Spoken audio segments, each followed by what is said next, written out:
نہیں کھاتے تھے تو ناجائز تو ہے، تو اس لیے ہم نہیں کھائیں گے کہ ادھر سے بھی بچ گئے ادھر سے بھی بچ گئے۔ سمجھ گئے نا؟ انہوں نے اعتدال والا راستہ اپنایا، درمیان والا راستہ اپنایا کہ نہیں کھائیں گے تو اسلام پکڑے گا نہیں، اور کھانے سے تو دین مسلم میں گرفت ہے اور مانتے چلے آئے ہیں، اگرچہ اسلام قبول کر لیے ہیں تو ادھر نہ کھائیں تو کوئی فرض واجب بھی ترک نہیں ہوا، اور کھا لیا تو ادھر پکڑے گئے، اس لیے ہم بچ جاتے ہیں، ادھر سے بھی بچ گئے اور ادھر بھی پکڑے نہیں گئے۔ انہوں نے اونٹ کا گوشت کھانا بند کر دیا چپ چاپ، یہ کوئی بڑی بات تو نہیں ہے بھائی، ہم لوگوں میں بہت سے لوگ ہیں مرغی ہم نہیں کھاتے، کوئی بات نہیں، آخر مچھلی آئے گی، ایسا ہوتا ہے کہ نہیں ہوتا؟ ہر آدمی کو نہیں کھاتا بھائی، جس کی پسند ہے ٹھیک ہے کھائیے، نہ پسند ہے نہ کھائیے، کوئی ناجائز حرام نہیں۔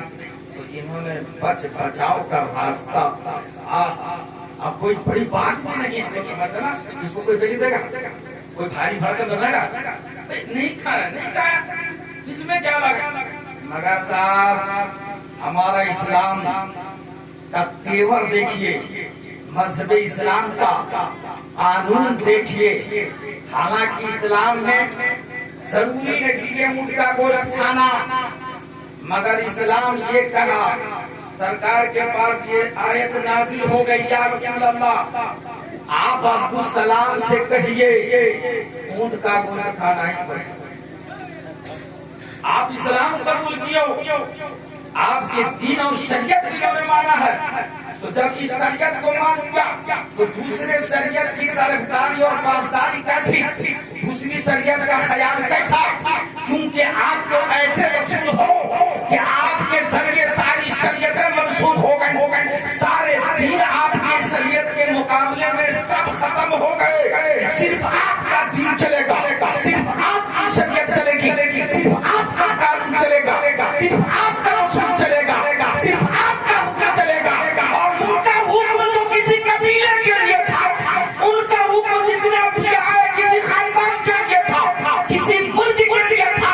اے محبوب آپ کا قانون تو پوری دنیا کا ہم نے 12,000 مخلوقات بنائے ہیں، سب کے لیے آپ کا قانون ماننا لازم ہے، اور جو نہیں مانا وہ قانون رسول سے الگ ہو گیا، اس لیے عبداللہ ابن سلام کو کہیے کہ تم کو کھانا ہی پڑے گا، نہیں کھاؤ گے تو تم اسلام میں پورے طور سے داخل نہیں ہوگے۔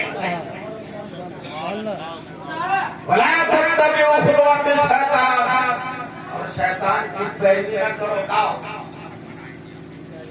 إِنَّهُ لَكُمْ عَدُوٌّ مُّبِينٌ، اس لیے کہ شیطان کھلا ہوا دشمن تمہارا ہے، وہ تمہارے دل میں وسوسے ڈال رہا ہے کہ ادھر سے بھی بچ جاؤ، ادھر نہ پکڑے گئے تو دو ناؤ پر ٹانگ مت رکھ، دو کشتی پر پیر مت پھیلاؤ، نہیں تو دو کشتی پر پیر رکھنے والے کا حال یہ ہوتا ہے کہ نہ ادھر کا رہتا نہ ادھر کا رہتا، وہ چر جاتا ہے، وہ مٹ جاتا ہے، وہ ہلاک ہو جاتا ہے، وہ برباد ہو جاتا ہے، وہ ختم ہو جاتا ہے، نہ ادھر اس کی پوچھ نہ ادھر اس کی پوچھ۔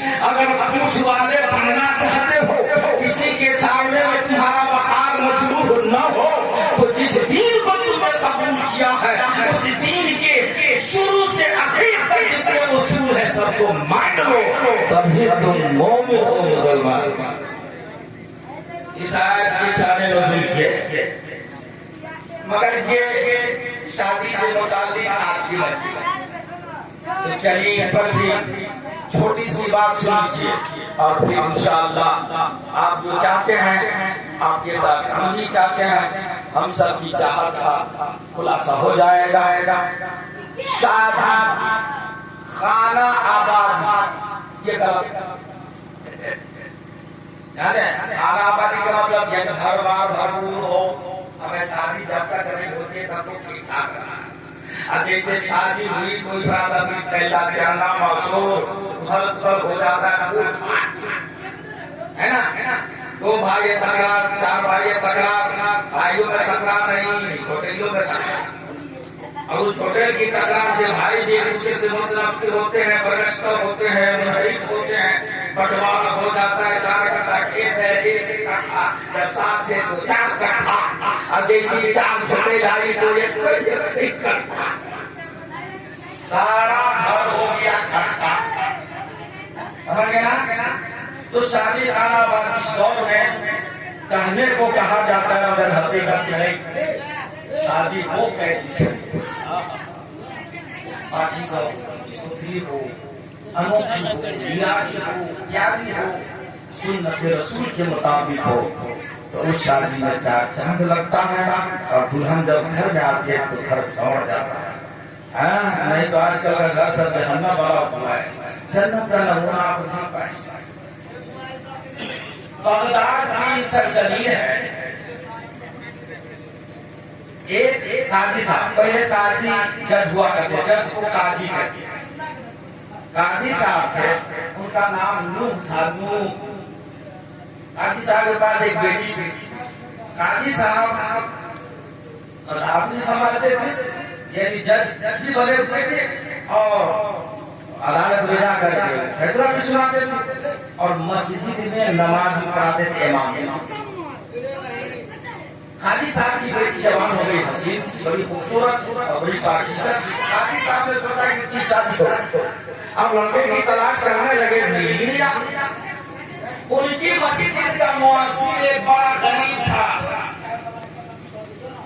مبارک. کون تھا؟ آپ کو بولیے. مبارک.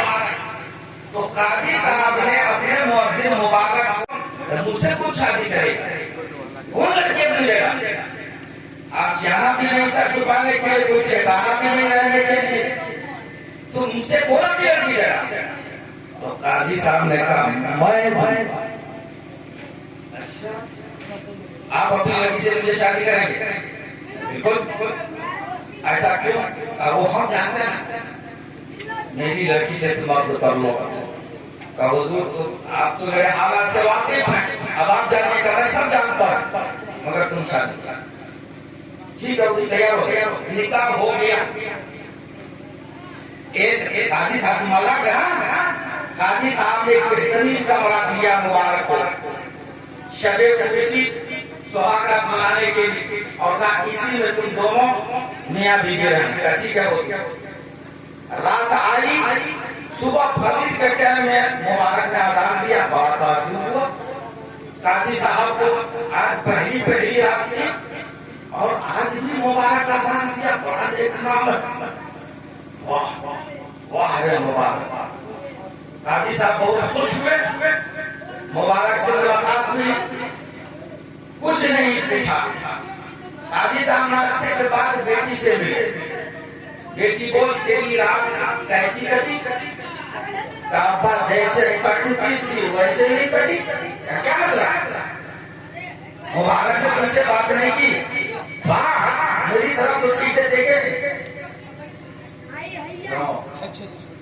کیوں؟ یہ تو میں نہیں جانتی. تو آپ کا پسند کیا ہوا لڑکا ہے، آپ نے پسند کیا تو آپ نہ جانے کے ہم کیا بتا سکتے ہیں؟ صحیح سی بات ہے، کسی کو بھی تکلیف ہو جائے. آج تک تو موبائل کا زمانہ ہے.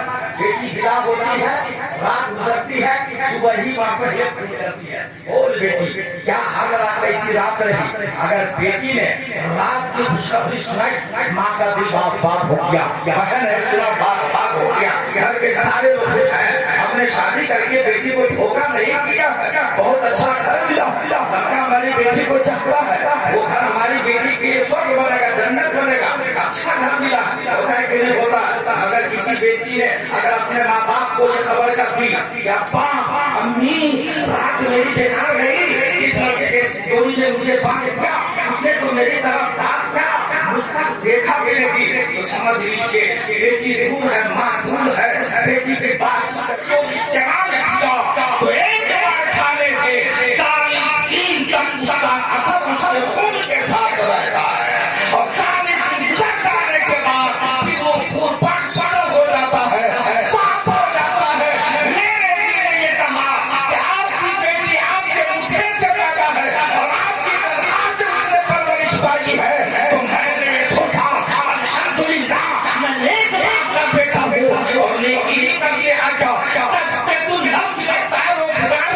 حضور 5 وقت کی نماز اٹھا، تہجد بھی سے نہیں چھوٹ پا رہی ہے. آپ تمہارے حلقہ کو سکرات سے واقع نہ ہو. میں نے یہ سوچا اتنا پوتر نطفہ پوتر رحم ہی میں جانا چاہیے, پاک نطفہ پاک پیٹھی میں جانا چاہیے. تو میں 40 دن کا انتظار کروں گا اور اپنی کمائی کھلاؤں گا جہاں تک کہ میری بیوی کا پیٹ پاک ہو جائے گا. اور پھر جب اس میں نطفہ پڑے گا انشاءاللہ الرحمن وہ بیٹا شریف ہوگا, وہ بیٹا نیک ہوگا, وہ بیٹا متقی ہوگا, وہ بیٹا پرہیزگار ہوگا, وہ بیٹا عابد ہوگا, وہ بیٹا سبزیدار ہوگا, وہ بیٹا عبادت گزار ہوگا, وہ خدا کا فرما بردار ہوگا, وہ مفسر ہوگا. اس لیے میں اس کا انتظار کروں گا. قاضی صاحب کے چہرے پہ جو پن تھا وہ ختم ہو گیا, جو شکن تھا وہ دور ہو گیا. اپنے قول پر پشیمانی, اپنے قول پر شرمندگی اور اپنے قول پر ندامت آنے لگی کہ میں نے جو کہا واقعی یہ غلط تھا اور مبارک ہو کہ اللہ صحیح کہہ رہا ہے. 40